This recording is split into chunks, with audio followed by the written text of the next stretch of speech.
Hello Hello. there, Kyle Katarn here, I'm the Bendu. coming back for another reaction to The Bad Batch. Season 2! Season 2, episode 9, I'm pretty sure. Yeah, they gave us a double last week, which was epic, and now we're rounding it out with episode 9. Not really sure what to expect, but shout out to Nerd Chronic for editing this reaction for us and sneaking it past the Disney blockade. Yes, many blessings and thank you, sirs, before we jump into our quick rundown of last episode.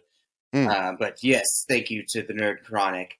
Yeah, there's a lot that happened in that two-parter. There were some things that we made jokes about that we didn't think were going to happen that actually fucking happened.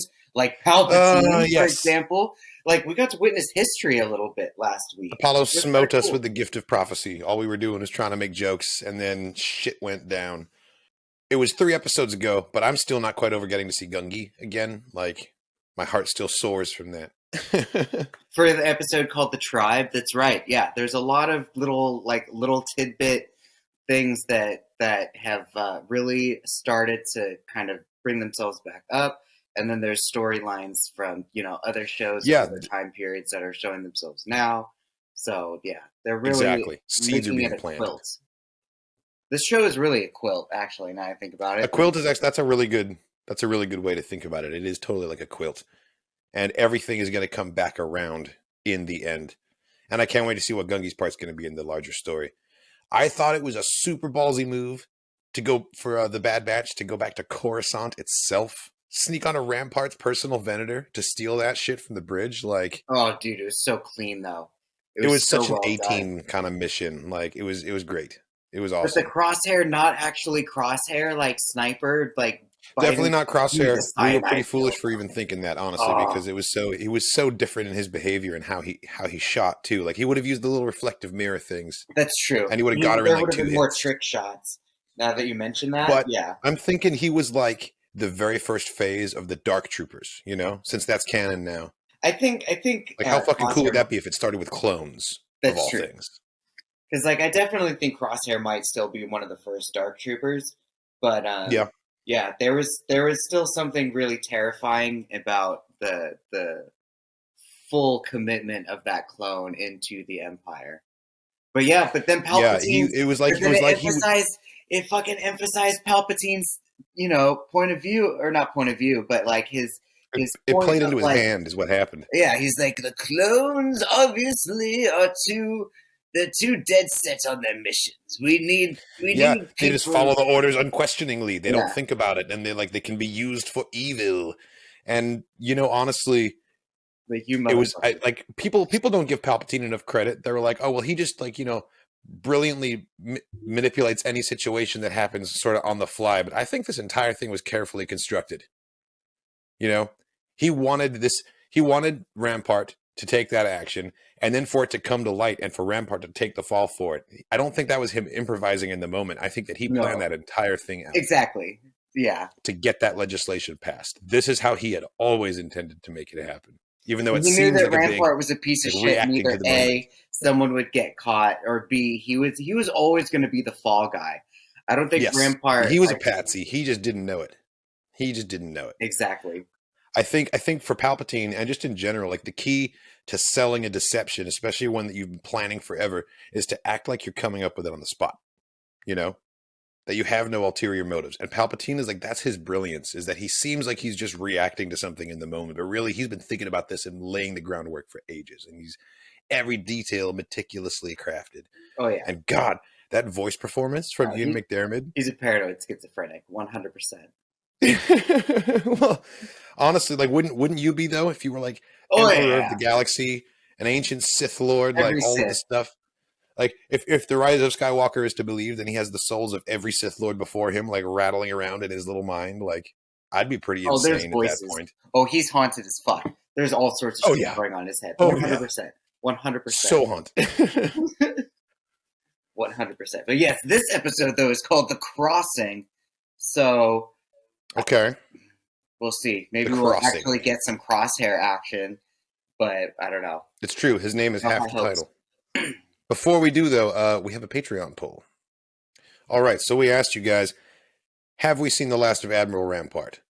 I know he kind of had a very dramatic and very public fall from grace, got hauled away in handcuffs by clones. But was it all song and dance? Was it all just a big pony show? And behind the scenes, Rampart's going to have some sort of like, his story's going to continue? Or was he literally just dragged out of the Bad Batch show completely? You know? That's the question we posed to you guys. With 6 votes total, because I posted this poll way late in the day. I'm not even going to pretend like I was organized this week. 17% of the votes say yes. 83% say no.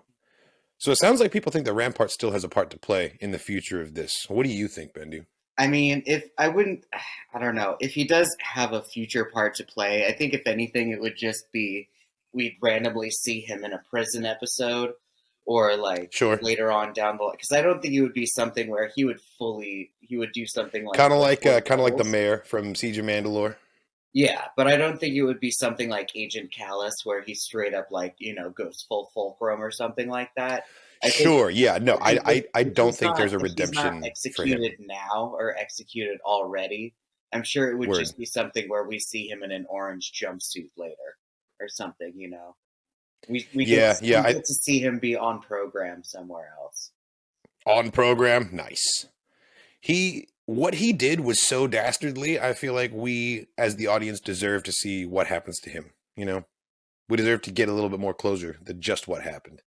Although I think that you can kind of assume what the next steps are going to be just from how it went down in the Senate Hall, you know? Play stupid games. Like, he made it too big of a deal of like, no, I need to cover my tracks so hard that he needed to cover his tracks of covering his tracks.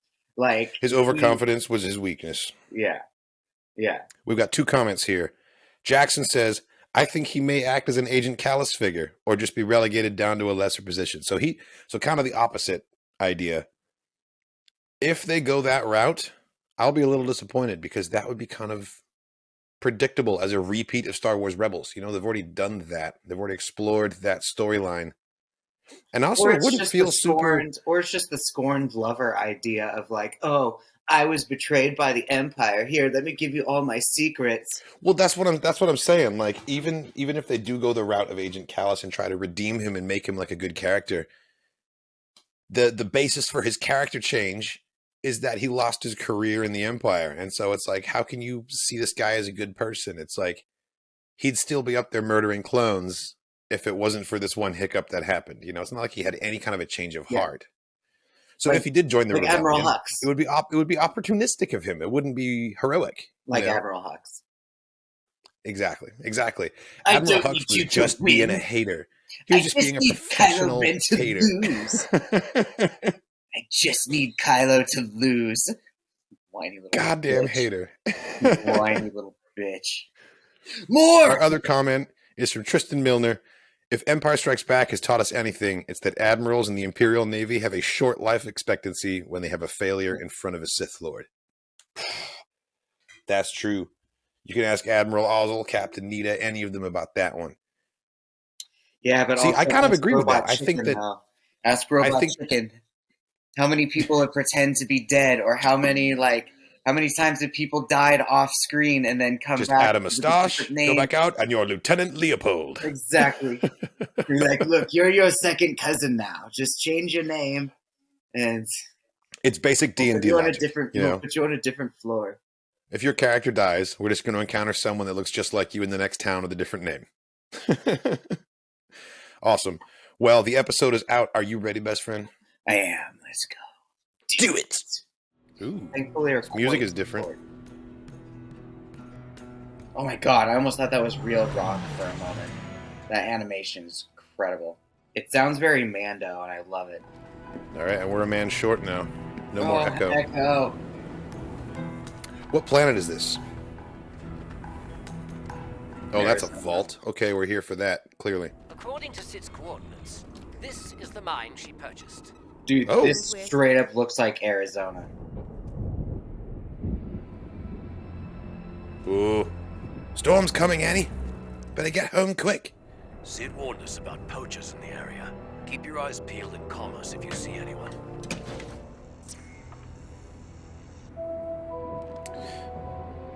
Who's this person? You know, it's weird that the thing that they're mining here is Ipsium, and the clone memorial wall was all gibberish, which is lorem ipsum. I wonder if there's a connection there. I am getting a faint reading. There. I love it. That's so video gamey. The mineral is far too unstable. Even the slightest friction around it can cause a destructive chain reaction. Oh, so this stuff's super volatile. Okay. So how do you mine it then? Drill into the fossilized quartz until you reach the active dipsylid side. But you must be precise. Fossilized. The drill looks like a needler from Halo. Be very careful. Cool. Extracting a core sample. Oh, weird. Oh, so they don't need the whole sweet. rock. That was awesome. That could have been a quick Weird. got it, but they actually spent a beat to show us how the technology works. Okay, you're gonna come and fuck with the ship? Is that what's going on?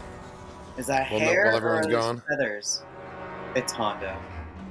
I'm getting Hondo vibes as well. That's Hondo. not Hondo, clearly, but Hondo's mixed up in whatever's happening. I feel like Pirate crew. I don't know why I feel that way. What is it, Hunter? Yeah, your ship's getting jacked right now. That sounds like a ship.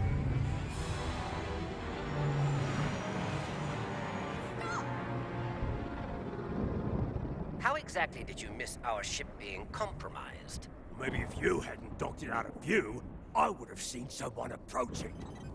During our approach, I scanned a spaceport approximately 40 clicks south of here. Perhaps we can acquire transport there. I really want to know what Tech's little Game Boy tells him. Right. Like it's such a small gadget, but like at the same time tells him everything like a fucking. You know, it's got a screen like one of those like early '90s and like Nokia cell phones. Yeah. Everything's black and green. Uh-oh. Stampede? Run. It's totally standard. Yep. It's a herd of animals escaping the storm, I bet. Oh, what are those? Oh, I've seen Lion King. Yeah, right? Fucking hilarious.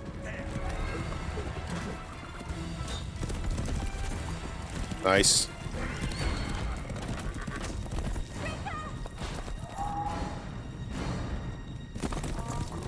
Ooh, at least it happened to the one who could take the most hits. Yeah, but where's the canister? If it explodes, we'll all be dead! Yeah, Record's just like kind of fucking up today. Come on, Record, just tank it.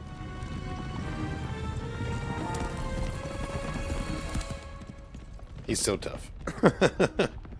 He's like, just run over me, it's fine. I feel like the canyon is not where you want to be when that storm rolls in. Oh god, that's terrifying. Oh, dude.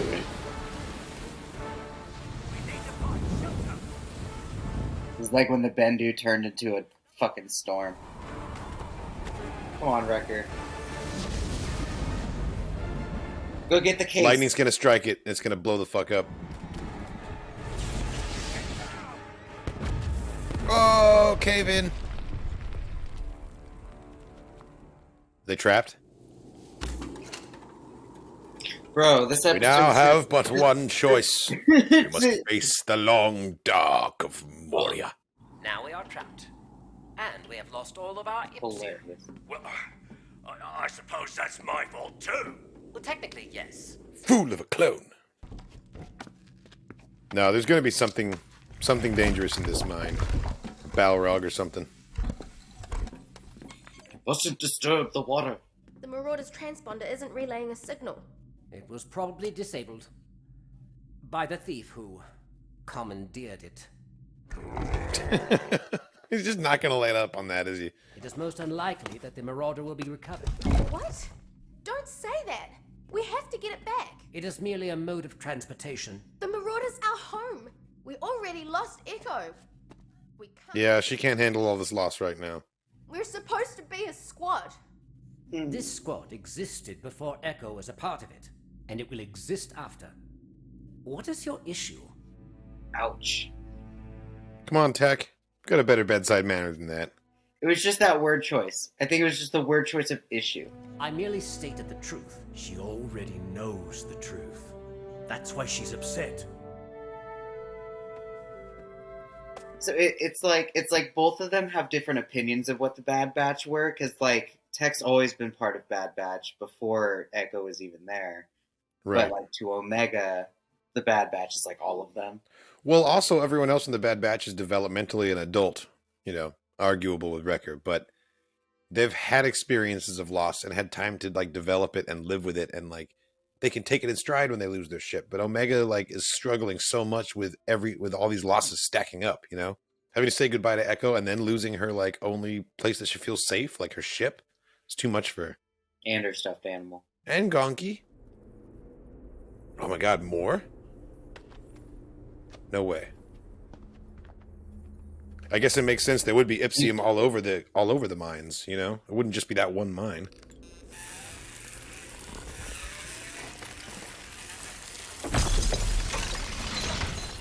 Oh, shit. Ooh. Nice. And then Balrog. I know. Use a well-placed detonation.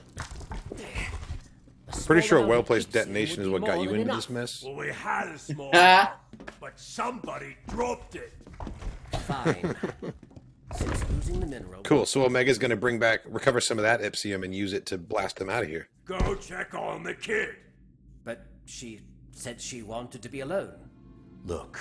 Oh my God, Tech. Omega. I'm busy. Are you aware that you are surrounded by enough Ipsium could take down this entire cavern? Then you better not distract me. Little help? This vein appears to be much more pure than what Tech, we found. come on. Perhaps you should extract as much Ipsium as you can. You trust me to do that? I am fully aware you are capable of the task. Grab the empty vials from my satchel. I love it. The rest of the batch had to like put their heads together and think about it, and they came up with the conclusion of using the Ipsium to blow their way out. And Omega just independently had the same train of thought and came to the same conclusion. Oh, she's gonna fall. Don't do it. Don't do it. Come on, Omega. You're smarter than that. Don't do it. Oh! And she lost the drill. She lost the extractor. Fuck. Omega! What? Huh. Good for you, Tech. He just jumps in right after her. Oh my God, with the Lord of the Rings references. Are you kidding me? Dude, the graphics, though. I know. The water looks like excellent. What is it, Hunter? Something's wrong. Something's wrong. He senses it. He's like, something's wrong. My biceps are tingling. Feel it in my pecs. Oh, shit. Oh, they're getting really far away from where they were. Dude, they're all the way in the underwater. Ooh, cat. that's Oh pretty. God, look at that. Yeah, this episode is really pretty. Look at that water. Look at that glow from the light. Oh my God, that's all Ipsium. Amazing. Look how clear that water is. Oh my God. There's no way they can recover any of it, though. Oh hell no! It's all under. They've lost the extractor. It's too bad this isn't the mine that the Sid bought. She'd be so rich. Is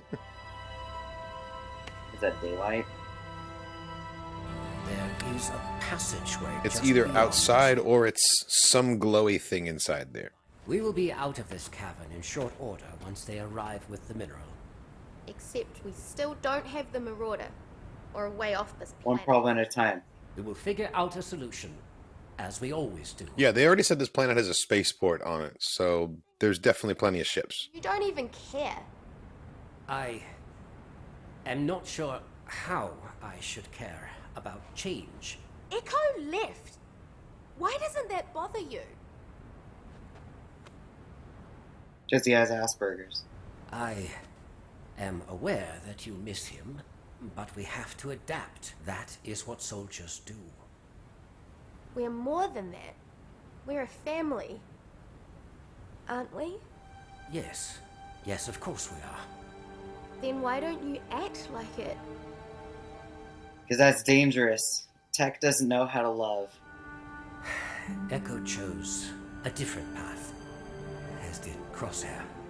Oh, we're talking about it. To respect their decision. even though it can be difficult to understand. I may process moments and thoughts differently, but it does not mean that I feel any less than Aww. Autism shout out. Right. No. Followed by just underwater explosion as the vials explode.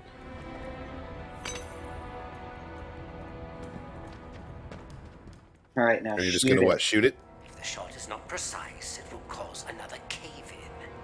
Well, that's what we want, right? A cave out. Woo. They want a blowout, not a blow in. The next shot's gonna be them sailing out of the cave on One-Eyed Willie's ship. Oh, look at that. Whoa. Gorgeous. That fucking canyon. That is a spaceport. But that does not... What is that, like half a Gozanti down there? Plot twist, Cobb Vanth is down there.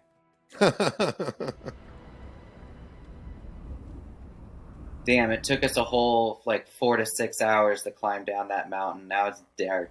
Where is everyone? It's abandoned. Oh, I don't like For a this. while, by the look of it. We came all this way for nothing. I can send out a long-range transmission with that array. Oh, cool, okay. You gonna contact Echo? There's also, shelter. There's also, food. You'll have to figure it out yourself. Oh, come on, Sid. You sent us on this mission. Well, I didn't tell you to get your ship stolen, did I? Sid, you suck.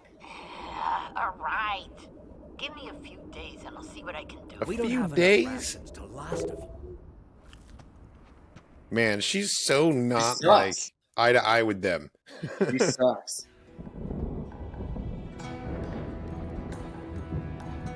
Another storm. Unless it's the same storm. Yeah, just passing over them, passing their way. Interesting. Well, that was definitely Okay. a lot of some tension, some family tension, and character building. Good development episode. And I think this is the first time that we've ended an episode without a complete resolution.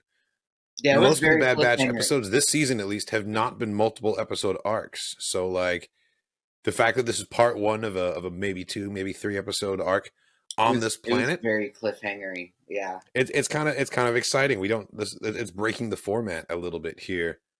I dig it. I definitely want to see what happens next, dude. Sid sucks. All right, it sucks.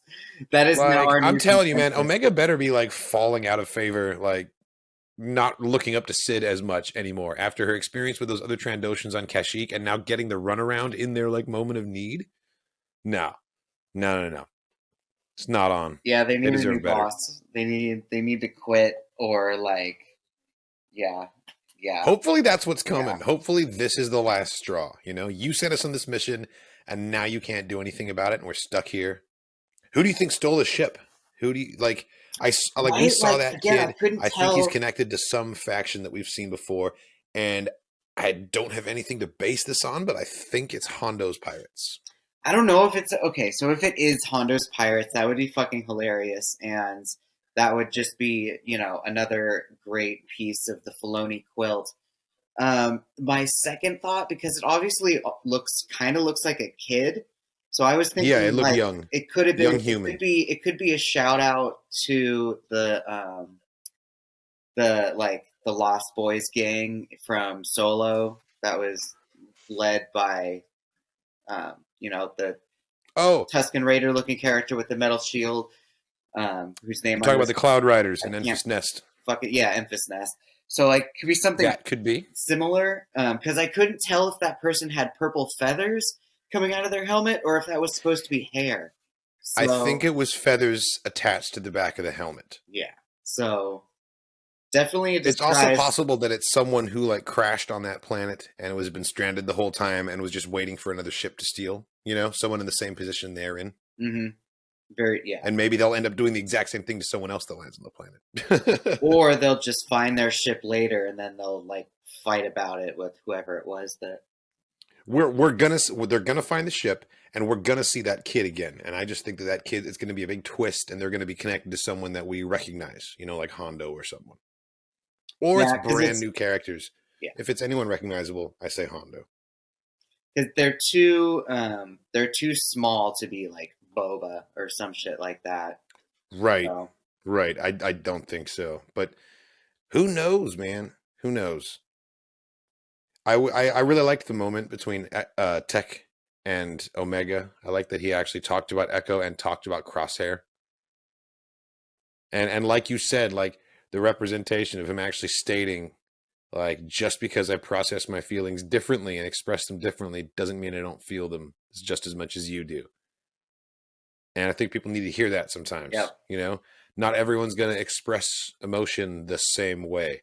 And just because someone doesn't respond the way you would in that scenario doesn't mean that you can know how they're feeling. Or how they're going to necessarily respond. Yeah. 100%. Yeah, how they're going to choose 100%. To express that, I really dug. I was really digging the Western like Mando sort of sounding music. It was very totally. The music really stepped it up this episode, and like very Western the whole time. So I wasn't sure if Cobb Vanth was going to show up, if Cad Bane was going to show up, if like fucking one of the IG units was going to show up or some shit. Like, and then, it's funny. Western for sure. The two things that it made me think of are both video games. It made me think of The Last of Us. And it made me think of Red Dead Redemption. Yeah. And I think it was the acoustic guitar and all the skyline shots. Dude, and also the fact that you had these massive, like... Amazing. Yeah. All these massive rock obelisks. It looked like Utah, Yeah. It'll be curious to see what happens next week in the story. Like, this was definitely a story introduction. Yeah, that's what I'm saying. This is like part 1 of something. So what's going to be the big implications of this Ipsium material? Oh, just purely that it's explosive. It's explosive, yeah, but they found a shit ton of it. So if word of that gets out, then suddenly this little semi-abandoned world that they're on is going to be like full of Imperials trying to mine that stuff, full of like free agent like cartels and like mining companies trying to mine that stuff. And Sid is obviously going to try and take advantage of it once she finds out that it exists as well. If she does. She has other issues on her plate right now. But I can't imagine that she won't. Oh. I think she probably will. I mean, she's on her way to come rescue them, Well, thanks for watching, everybody. I hope you enjoyed our reaction to The Bad Batch Episode 9. This was a good episode. I want to see where this one goes. This reaction was edited by Nerd Chronic. To comply with fair use, we had to cut it down to 10 minutes for YouTube. But if you want to check out the full-length, uncut version of this reaction, it's available on our Patreon. There's a link in the description of the video to the Patreon page. Thanks again, and as always, may the Force be with you.